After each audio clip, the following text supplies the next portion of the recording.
Good morning, MPC. Welcome sa ating regular press briefing with Presidential Spokesman Secretary Salvador Panelo. Good morning, sir.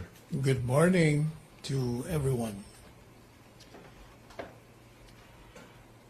Let me just say something about the demise of the late Armida Sigdion Reyna. The entertainment world has lost one of its pillars, and the palace expresses its condolences to the family, friends, and colleagues of the former Movie and Television Review Classification Board chairperson, Armida Sigdion Reyna. Our condolences also go to the Enriles. She happens to be the sister of former Senator Juan Ponce Enrile. The Philippines, particularly the music, television, and film, had been immense in terms of the contribution of the late Armida Sigdion Reyna. I remember, like many others of my generation and the succeeding ones, we grew up, as well as they, watching the television program Aawitan Kita, which she hosted and produced on television for more than 30 years.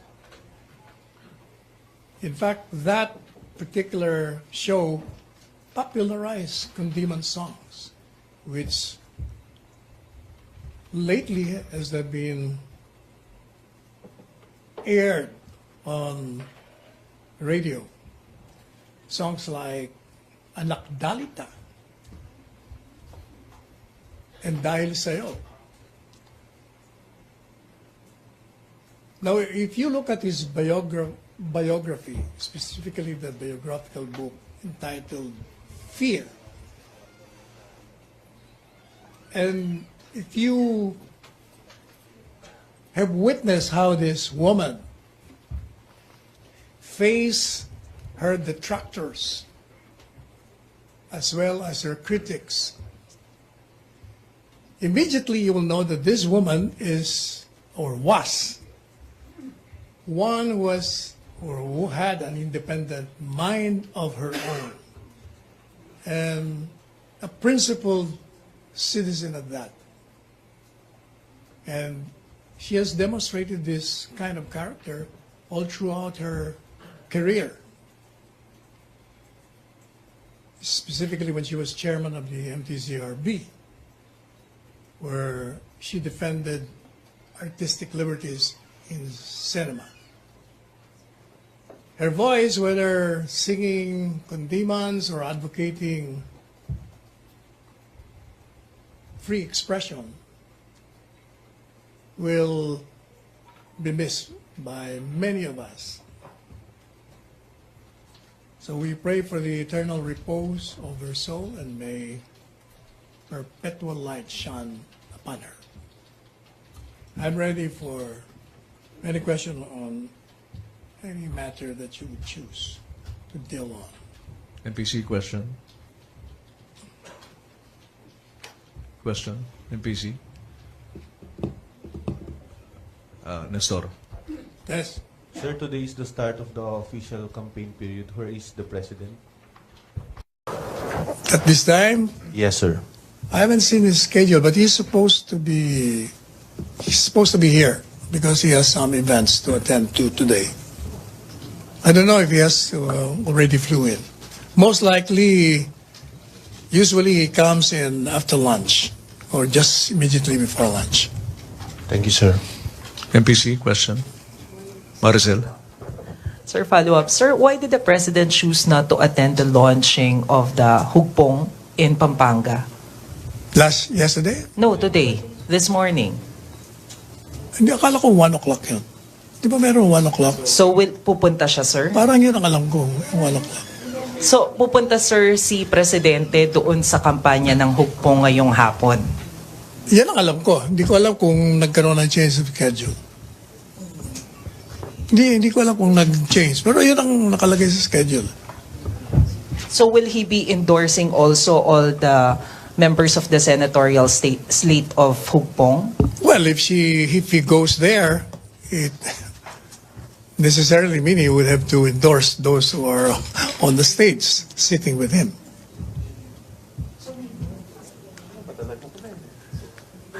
Maricel, still on the schedule of the President, Yes.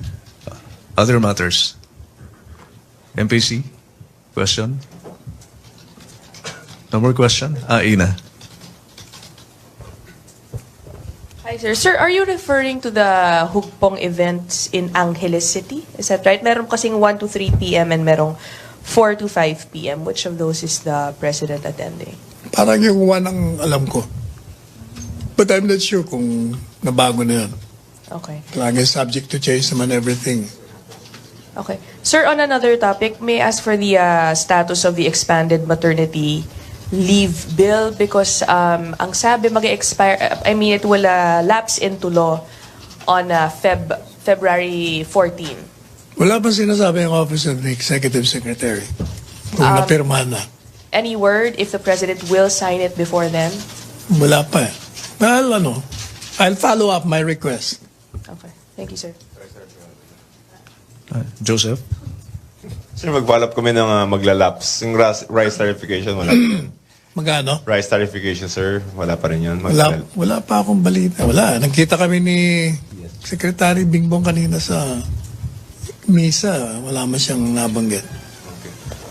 Joseph? Sir, kapon may nabanggit sa Presidente na he likes the idea of renaming the Philippines to Maharlika because that's what former President Marcos also, talked about before.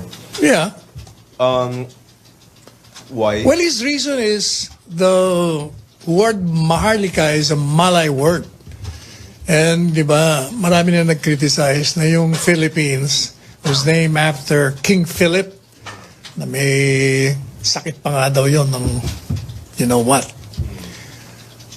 So, tingnan natin how it evolves. He is expressing an idea again. As usual. It's the country's name, sorry. Well, there are views on this, pero hindi pa masyadong clear. One, it is mentioned, as one of my staff lawyers pointed out, the Philippines is mentioned in the Constitution. So, baka if you issue an executive order or pass a legislation renaming it, baka some constitutional expert might say, you cannot amend that. It's in the Constitution. Pwede rin naman na kaya nilagay yun sa Constitution kasi merong batas na nagsasabing Philippines ka muna. So, pinag-aaralan namin kung how this word Philippines evolved to be the country's name. This is a serious idea? Well, sa tingin ko kay Presidente, magandang pakinggan Maharlika. What do you call then? Maharlikano. Maharlikano. We are all Maharlikas, di ba? Royalty, di ba? Sa Filipino language, Maharlika means royalty. Di ba? Maharlika, like the I remember si Eddie Ilarde, parang meron siyang bill nun eh. Si Eddie Ilarde, when he was a senator, I remember he introduced the bill pero wala yata nangyari. Sir, does this have something to do with maybe resentment of the Spanish rule? Not necessarily. Siguro more of asserting our national identity. Okay. Joseph, other topic? MPC? Cathy? Sir, follow-up lang doon. So, kailangan po ng charter change kasi sabi nyo, nasa Constitution yung yung kailangan nasa Constitution yung name na Philippines. So, nasa posibilidad ba yun? Yeah, Magkaroon ng pwede. charter change? Pwede kasi some may argue, you can no longer change that kasi it's in the Constitution. Others may argue also that, hindi, kaya lang nilagay sa Constitution kasi may batas na sinasabing ito. So kung palitan natin ng batas, automatically pwede mo rin palitan. Pero kahit executive order, pwede kaya, sir? Baka malabo yun. Okay po. More on congressional act siguro. Still on the subject matter, MPC. Pero siguro, mas preferred siguro pag constitutional amendment, para wala ng question.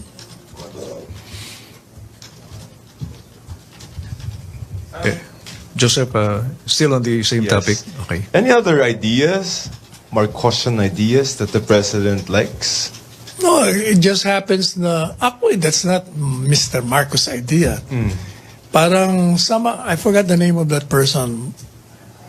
But Mr. Marcos at the time welcomed that idea. Pero it was not his original. Okay, thank you. Thank you, Joseph. MPC, shift na tayo sa ibang topic. Question? RJ? Wala pa? Ayan, meron na. Wala pa?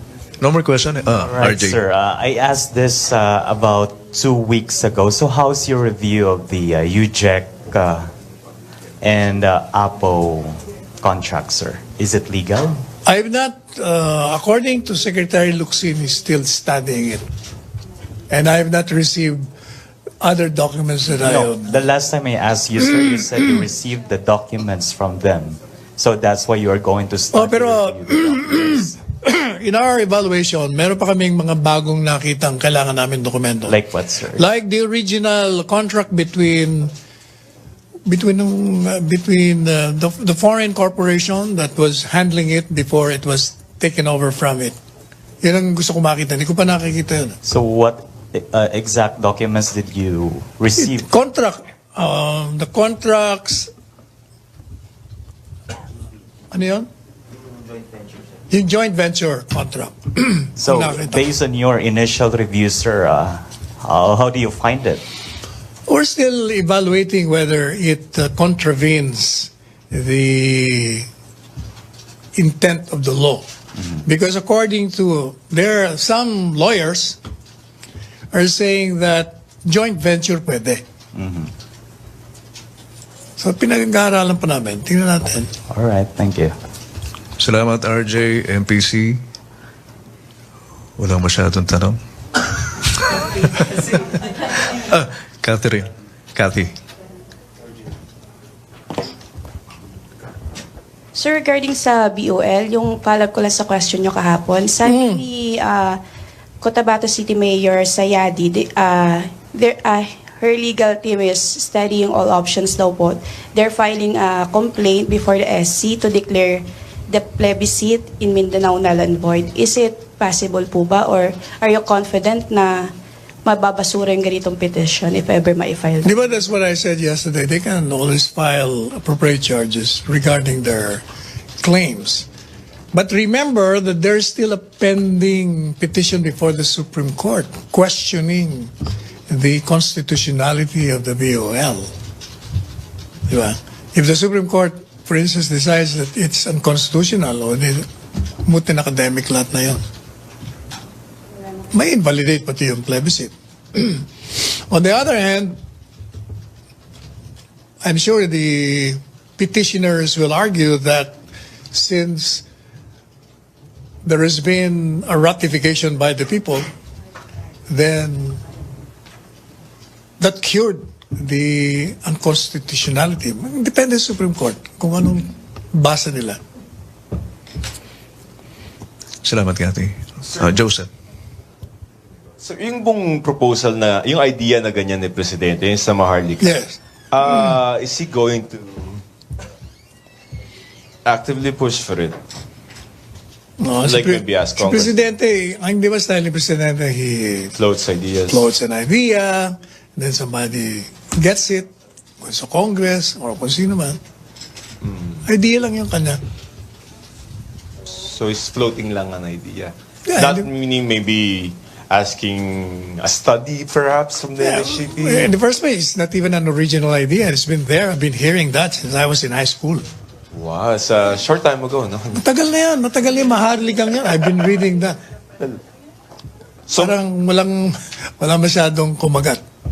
Pero sir, I'm sure Pictures the from president... Malacanang, that's presidential spokesperson Sal Panelo in his regular briefing to palace reporters. He's answering several questions regarding the president's stand on certain issues and about his schedule. Asked if the president will join the hukbong ng pagbabago campaign sortie today, led by his daughter and Davao City Mayor Sara Duterte, the presidential spokesperson said he believes that it is in the president's itinerary after lunch today. With regards to the president's declaration, if that he is in favor of changing the name of the country from Philippines to Maharlika, spokesperson Sal Panelo said, who is also a lawyer, he said that they are studying the use of Philippines in the Constitution, so any move to change it will have to be constitutional. Malacanang also expressed its condolences to the family of Philippine entertainment icon Armida Sigyon Reyna. Pag babaeng Pilipina. Pag lalaki, sir, Maharlika. Nag-i-evolve naman ako nung magiging di ba? Tingnan natin. But it's an interesting idea. Yeah. Salamat, Joseph. Still on Maharlika issue. Wala na. Ace, may tanong ka? Wala. MPC, wala. Jen, please. Sir, the campaign period has started. Does the palace have any appeal to the poll candidates to follow rules or avoid dirty politics during this period? Yeah, di ba? The president even has called upon the members of the cabinet to strictly follow the rules on the prohibition on government employees, officials, not to campaign for or against any particular candidate, excepting himself, because the provision says he is exempted from it. But let me just emphasize that he will not be using government resources. In the course of his endorsement, it will be just verbal endorsement. Sir, how about your appeal to the candidates? Do you have any appeal? Oh yes, certainly we've been always, every government, every administration always appeal to all the candidates to strictly observe the election laws. We have to have a clean, honest, fair, credible elections. Jen, follow up. Okay na. Ace? Christine? Ace, pagkatapos si Christine. Sec, Yes. meron na bang schedule si President Duterte ng mga campaign rallies? Wala pa ako nakikita. Will he attend o umattend ba siya ng hukbong kanina? Or Hindi pa nga eh. It's supposed to be meron siyang one. Hindi ko alam kung he will go there or he will not. ano yung 1 p.m. sir? Yung sa Ugpo nga. Yung Pupunta sa siya sa Angeles. Hindi. Yan ang supposed to be naka-schedule. Kasi, pagkakala ko, pupunta rin siya sa Beda. Pero sabi kanina ni Secretary Medellea, baka hindi. So, depende siguro. Kaya si Yusek Mia, wala pang nilalabas na ano eh. Kasi nga tentative lahat eh. Yung PDP ba sa February 14 pupunta ni Presidente? Hindi ko pa alam yun. Wala tentative pagdating doon sa election. Even our own meeting kanina, supposed to be 2 p.m. na-cancel din eh. So, tentative lahat ngayon schedule for today. Bakit kaya sir? Ay, baka mayroong mas importante mga lakad si Presidente. Kasi you mentioned yesterday he will be actively campaigning for the senatorial candidates. Well, that's what he said. He will definitely express his personal choices. So it must have been a very important issue kaya tentative pa lahat. Which one? Kasi sabi nyo, di ba tentative? Siguro may pressing No, ang matters. tentative yung schedule niya, yung schedule of activities for today. Okay. Thank you, Sec. Salamat, Alexis. Si Nestor muna, bago si Christine. Sige, Nestor. Secretary, Sir. good morning. Yes. how confident is Malacanang that President Duterte still has that endorsement magic this May 2019 elections, since observers have been saying that this 2019 midterm polls will be a test for the president's endorsement power? Who's saying that it will be the test of his endorsement power? The opposition or you? Analysts and observers are saying that this will be a test for the president this coming election. So how confident is Malacanang about the president's endorsement magic? I think, iba kasi ang pananaw ko dyan. And even I don't think the president believes in his magical so-called powers to endorse. What is giving the people is, these are the people that I personally feel are capable of being in the Senate. That is why precisely marami siyang ginangalanan eh. Marami siyang pinipili eh. Pero para, as in basketball, he has a deep bench. Hindi mamili kayo. Now, as far as I'm concerned, and I think the President will agree with me that even the winning of an opposition candidate doesn't mean a repudiation of the administration.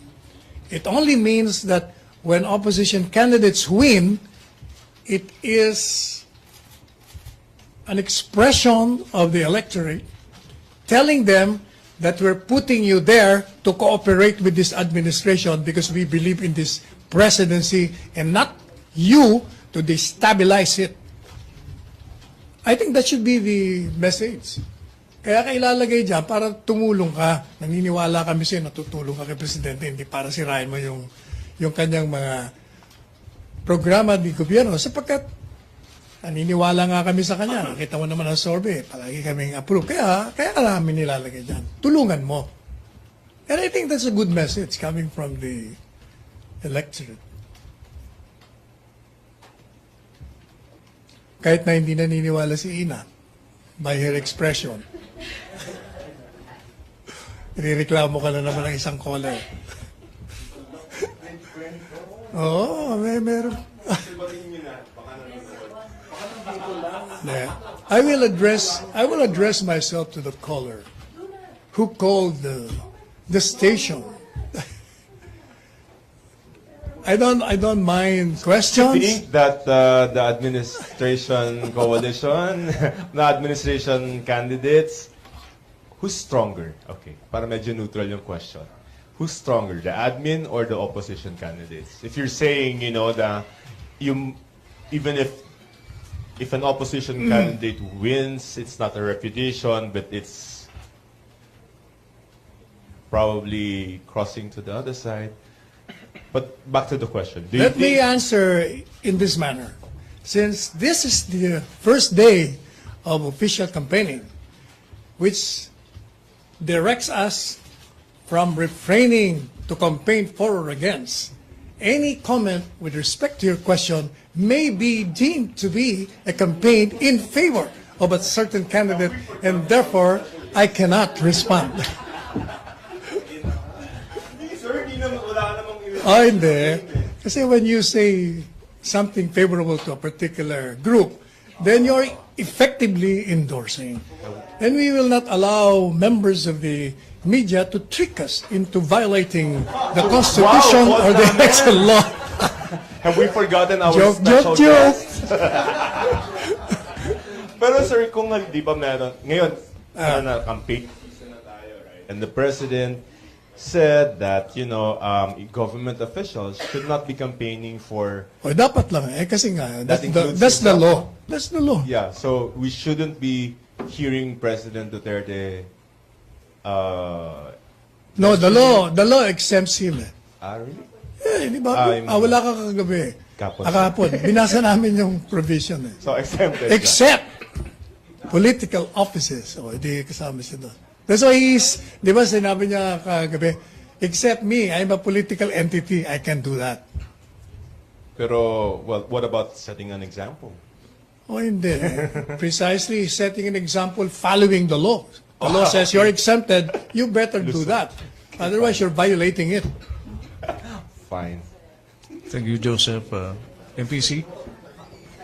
Alexis? So that means we won't be able to ask, hindi namin pwede kayong tanungin kung anong prediction nyo. 12-0, 0-12. Wala kayong prediction. 14-13. Mananalo ba, masisweep ba ng admin coalition yung election o may mananalo? Regardless of whoever will win, the victory will be on the electorate because it's their choice that will win. So wala kayong nakikitang prediction. Wala kayong nakikitang sweep or whatsoever, ganon. Sa senatorial slate. Wala akong makitang blanco pa eh. Blanco pa. Wala pa eh. Malalaman mo yon pag siguro 1 week before election. So maaga pa para Oh, too early. Wala namang. Okay. Thank you, Sec. Question, MPC. Joseph? Mahabol. Sir, do you not think that the administration slate is strong? Me? Yeah. Palas. I will ask the president because he is the political entity that can express whether it's favorable or not. Ang daya, may standard. MPC question pa? Sana. When I ask him, then he tells me, then I can tell you because I'll be quoting him. Secretary, patanong lang. Do we expect the President to solicit the support of the religious leaders? I don't think. Wala, hindi naman. The President never asked help from any specific religion. What he does is he expresses himself and he tells us why he's doing this and that.